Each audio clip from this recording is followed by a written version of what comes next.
نن زه بهترینې وظیفې سره ستاسو په درون خدمت کې حاضر یم. ډېرو خوږو مسلمانانو خویندرونو، تاسو به روغ جوړ په صحت کې به الله مو خوشحاله ساته. نن یو بهترینه وظیفه چې انتهایی اسانه هم د اللهم لا سهله، نو دې وظیفې سره به الله تعالی په تاسو اسانتیا راولي. ستاسو کوم چې مشکل حاجت دی هغه به اسان شي، مشکل بیماری د الله تعالی به اسانه کړي، مشکل او سخت مراد دی نه پوره کیږي.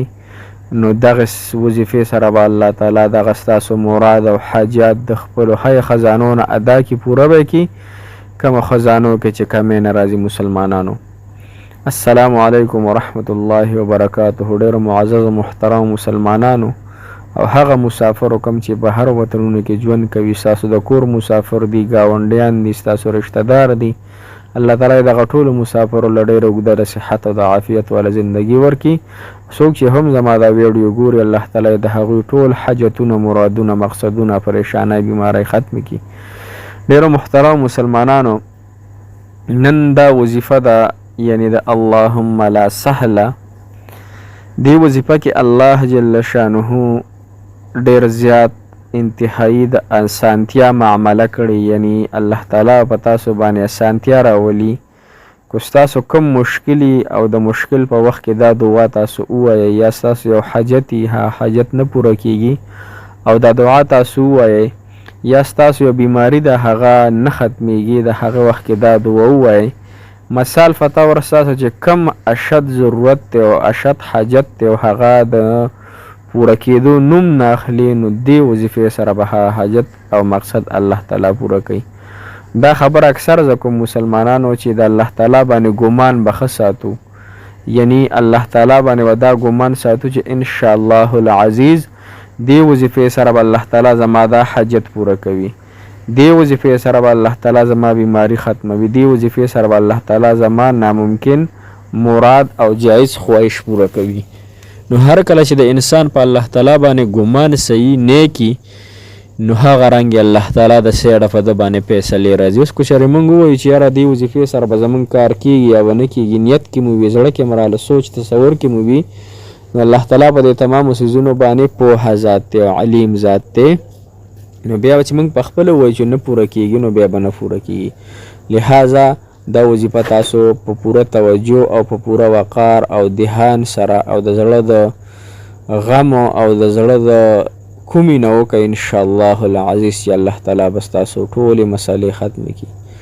وظیفه به تاسو هغه وخته پورې کوئ تر څو پورې چې په تاسو اسانتیا نه راغلي. دا نه چې یو ورځ وکئ، دوه ورځې وکئ، درې ورځې وکئ، دا خبرې پکې نشته دی. صحیح شوه؟ وظیفه به هغې پورې کوو، الله تعالی نه به هغې پورې غواړو تر څو پورې چې زمونږ حاجت نه وي پوره شوی، تر څو پورې زمونږ مسایل نه وي ختم شوي. لہذا د خپلو مسایلو دپاره او د خپلو حاجاتو دپاره دا وظیفه تاسو وکئ.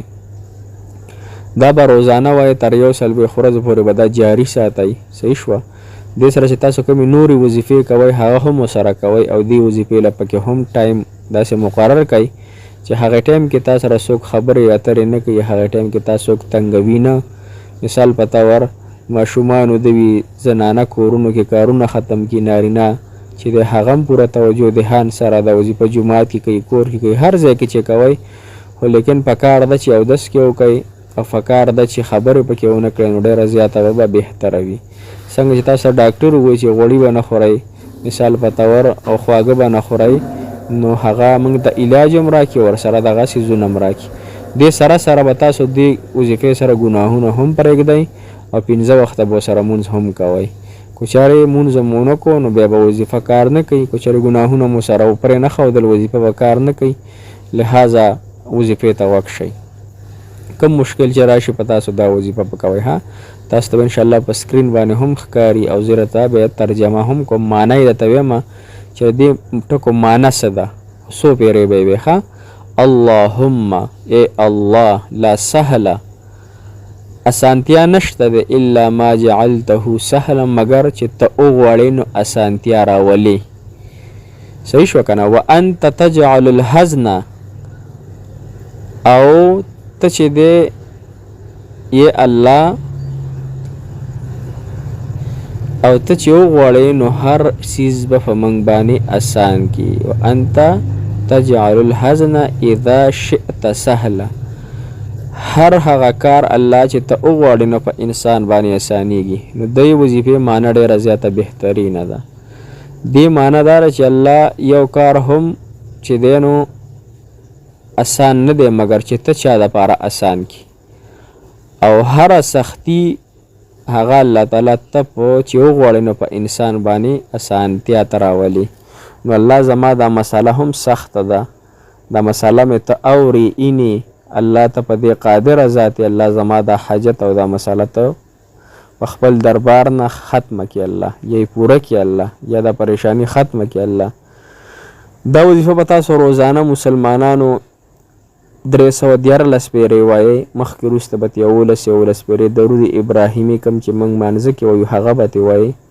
دا وظیفه به تاسو جاري ساتئ. که ماسخوتن مونځ نه پسې کوئ بهتره ده، که مازدیګر نه کوئ، که ماښام نه کوئ، ماسخوتن سهار ټایم چې کوئ، خو کوشش وکړئ چې خبرې پکې ونه کړی شي. او دغه طریقې سره 314 پیرې مخکې وروسته 11 پیرې درود ابراهیمي انشاءالله العزیز چې نږدې د چې الله تعالی به ستاسو حاجت او مقصد د هغې دربار نه پوره کړي.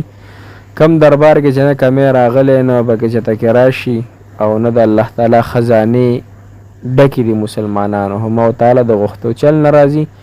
لہذا دا وظیفه د اسانتیا د پریشانو د غمونو تکلیفونو دپاره ده، د تاسو جاری ساری یو 40 ورځو پورې وساتئ. الله تعالی نه امید لرم چې انشاءالله الله تعالی به دې وظیفې سره ستاسو حاجت پوره کړي. الله تعالی مو خوشحاله او آباد ساته. الله تعالی تاسو تمام حاجات ضروريات مقاصد هغه په تاسو باندې آسان کړي. الله تعالی تاسو له ډېرې خوشحالۍ درکړي، ډېر عزتونه. جزاك الله خيرا، أحسن الجزاء في الدنيا والآخرة.